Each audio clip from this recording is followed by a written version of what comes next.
Lyon demain, Focus Association. Vous découvrez un oiseau blessé, un hérisson égaré ou un bébé blaireau. Vous êtes sensible au bien-être animal et vous n'entendez pas l'abandonner ainsi. Ayez le réflexe d'appeler le centre de soins pour animaux sauvages, l'Hirondelle. Des spécialistes de la faune sauvage sont à votre disposition par téléphone ou pour accueillir l'animal si nécessaire. Menacé à plusieurs reprises de fermeture, et même fermé en 2019 pendant un an, car souvent en manque de financement ou de bénévoles, l'Hirondelle remplit pourtant une mission très utile à l'heure où l'on parle d'extinction de certaines espèces. Nous avons rencontré Anne Fourier, chargée de développement pour l'Hirondelle.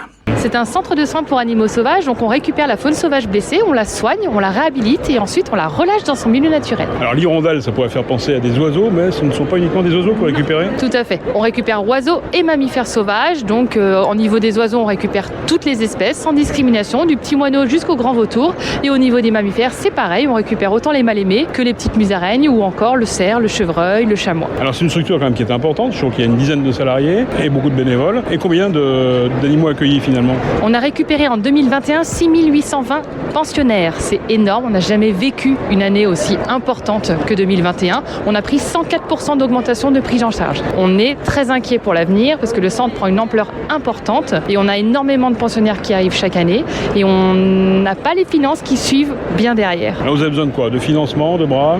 On a besoin de tout. Évidemment, les financements, c'est le nerf de la guerre. On a besoin d'avoir des dons des particuliers pour nous aider à subvenir aux besoins des pensionnaires. Et effectivement, on a aussi besoin de bénévoles, d'éco-volontaires, de bénévoles récupérateurs pour aller chercher les animaux qui restent coincés chez les gens. Donc on a besoin à peu près de beaucoup de personnes et de beaucoup de générosité pour nous aider dans nos missions. Que présentent exactement les animaux qui vous sont apportés ? Ce sont des animaux blessés essentiellement ? C'est exactement ça. C'est blessé suite à un choc véhicule, un choc vitre, un empoisonnement, une prédation chat, un dérangement de l'animal qui est en train de nicher. Donc c'est principalement lié aux activités humaines que les animaux se retrouvent au centre de soins. Alors le centre de soins qui est à Saint-Forgeux, également une antenne je crois à Dardilly. À Saint-Forgeux, c'est quoi les équipements ? Dites-nous, parce que c'est assez spectaculaire pour certains équipements. Tout à fait, c'est très grand. On a 16 animaleries, on a 4 hectares 5 de terrain qui comprend au total 32 enclos et volières de rééducation. Donc c'est un grand centre, c'est le deuxième plus grand centre de soins de France. En termes de structure de rééducation, c'est le premier centre de soins en France à avoir des structures aussi importantes. On a 3000 m² d'enclos pour les grands mammifères, donc pour les cerfs, les chevreuils, les sangliers.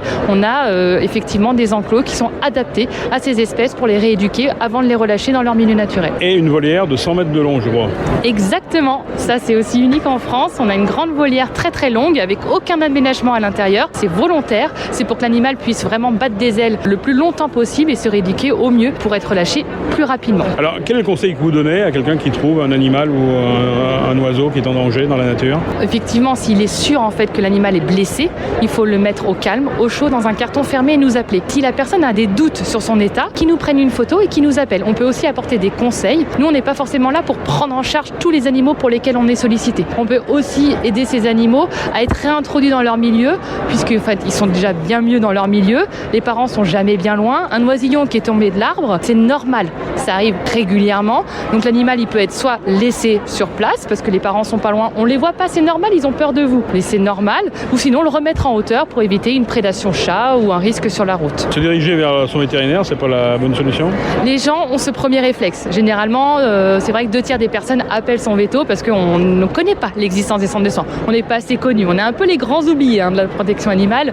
Mais effectivement, ils vont appeler le vétérinaire qui, eux, sont au courant qu'on existe. Donc, ils vont renvoyer vers le centre de soins ou donner le numéro et effectivement nous appeler derrière pour prendre en charge l'animal sauvage. Alors, on peut vous donner de l'argent, on peut aussi vous aider, je dirais, en vous donnant un coup de main pour faire quelles activités ? On a plusieurs missions au centre de soins. Tout va dépendre en fait de l'investissement de la personne, le temps qu'elle a en fait pour s'investir. Plus elle pourra s'investir sur du long terme, plus elle pourra venir au niveau des animaleries pour nous aider à nourrir, pour nous aider à soigner les animaux. Si elle a un peu moins de temps ou que ce soit plus ponctuel, elle peut nous aider à rapatrier les animaux qui sont laissés en fait chez des particuliers qui ne peuvent pas se déplacer jusqu'au centre de soins. Et ça, c'est très précieux aussi, qui est vraiment le premier maillon en fait pour gérer les animaux et prendre en charge le plus rapidement ces animaux sauvages qui, en état de stress, il faut vraiment avoir une certaine urgence de prise en charge et les récupérer au plus vite. Alors à l'inverse, on peut aussi faire 100 km pour vous apporter un animal, y compris la nuit. Oui, enfin après on est ouvert en journée, donc la nuit il faut peut-être éviter de nous apporter un animal parce qu'on sera peut-être fermé, mais voilà, il faut nous prévenir. On va vraiment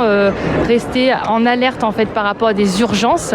On peut se déplacer si vraiment l'urgence de l'animal est importante, quoi. À Dardilly, on peut déposer les animaux, par contre il faut nous avoir prévenu en avance. De toute façon, même si vous pouvez le déposer effectivement tard le soir ou tôt le matin, il faut avoir prévenu le centre avant, mais vous pouvez déposer l'animal au centre à Dardilly sans aucun souci. Ouais. La solution, c'est aujourd'hui de s'organiser un petit peu entre centres. Je trouve qu'il y a un collectif qui s'est monté. Ouais, il y a un réseau centre de soins faune sauvage qui s'est créé au niveau national, qui rassemble aujourd'hui 23 centres de soins. L'idée, c'est vraiment de pouvoir avoir une structure nationale qui puisse un peu valoriser aussi les centres de soins, les faire reconnaître au niveau du grand public, mais aussi au niveau du ministère, pour qu'ils puissent un petit peu donc comprendre notre problématique actuelle. Notre problématique, c'est quoi? C'est qu'on prend en charge des animaux de plus en plus nombreux. En moyenne, c'est entre 20 et 30% d'augmentation. L'hirondelle a pris 104% d'augmentation, ce qui est assez énorme. Et on aimerait que financièrement, l'État se responsabilise et trouve en fait des financements pérennes pour pouvoir continuer nos missions dans des conditions aussi sereines. Parce qu'en fait, chaque année, nous, on ne sait pas ce qu'on va devenir. On ne sait pas si on va refuser, continuer à prendre en charge des animaux. Et c'est ce qui nous fait aussi beaucoup de peine, c'est qu'on ne veut pas laisser des animaux sur le carreau, parce que c'est à cause de nous en fait qu'il leur arrive ces accidents, quoi. Je suppose que l'une de vos grandes satisfactions, c'est quand vous remettez l'animal dans la nature? Bien évidemment, ça c'est le plus grand des bonheurs, et c'est bien pour ça qu'on continue ce métier, parce qu'il n'est pas forcément facile tous les jours, parce qu'on a aussi des pertes, bien évidemment, je vais pas vous le mentir. On a à peu près un animal sur 2 qui s'en sort, et c'est relâché, c'est des petits moments de bonheur, et c'est des moments aussi qui font sourire et qui font plaisir et qui maintiennent les équipes. Il reste combien de temps en moyenne chez vous? 45 jours. Un animal, c'est 45 jours en moyenne au centre, de son arrivée jusqu'à son relâché. La fameuse volière de 100 mètres de long, c'est vraiment un outil génial, parce que l'animal reste moins longtemps, parce qu'il est rééduqué de meilleure façon. L'appel que vous lancez aussi, il est aussi pour les collectivités. Toutes les mairies participent ou pas forcément? Bien sûr que non. On aimerait que toutes les collectivités sur le territoire sur lequel on intervient se responsabilisent et nous aident. Ce qu'on a nous demandé à une époque, c'est 10 centimes d'euros par habitant et par an.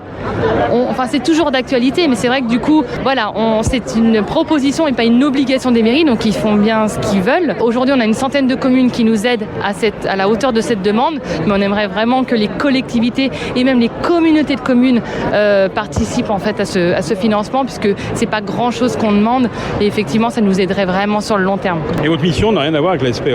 Non, on est sur la faune sauvage uniquement. La SPA gère la faune domestique, et effectivement nous c'est tout ce qui est animaux sauvages qu'on trouve autour de chez nous, quoi. La faune sauvage locale. Pour se renseigner, rendez-vous directement sur le site hirondelle.ovh.